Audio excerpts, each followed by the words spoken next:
ایک گاؤں میں حسن نام کا ایک کسان رہتا تھا۔ وہ اپنی زمین پر محنت سے کام کرتا تھا اور فصلوں کی دیکھ بھال میں کوئی کسر نہیں چھوڑتا تھا۔ وہ نہ صرف اپنی زندگی گزارنے کے لیے محنت کرتا بلکہ اپنے گاؤں کے لوگوں کی بھی بھرپور ہیلپ کرتا تھا۔ اس سال جب اس کی فصل بہت اچھی ہوئی، اس نے خدا کا شکر ادا کرتے ہوئے سوچا کہ اسے اپنی محنت کا پھل مل رہا ہے۔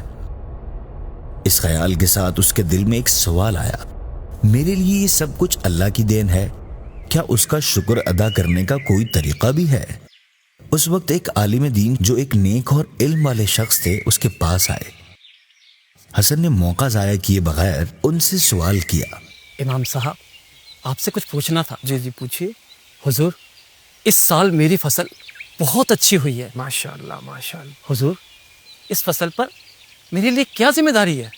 بہت پیارا سوال کیا آپ نے۔ دیکھیں ایک بات یاد رکھیں کہ جو بھی یہ فصل کی پیداوار ہوتی ہے اس میں اللہ کا حق بھی ہے، اور ہر مسلمان کے لیے لازم ہے کہ اس کی جو فصل کی پیداوار ہوتی ہے اس پیداوار کا 10واں حصہ یعنی عشر یہ غریبوں کو، مستحقین کو اللہ کی راہ میں دے۔ ایسا کرنے سے یہ اللہ پاک کی رضا کا ذریعہ اور آپ کی زمین کی برکت اور حفاظت کا ضامن ہے۔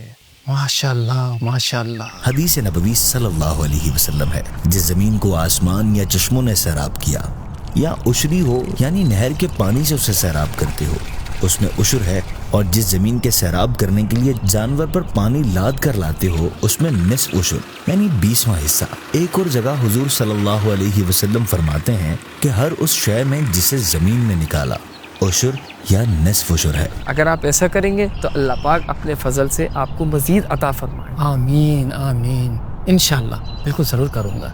بس حسن نے فوراً علامہ صاحب کی باتوں پر عمل کرنے کا ارادہ کیا اور اپنی فصل کا 10واں حصہ نکال کر گاؤں کے غریبوں کو تقسیم کر دیا۔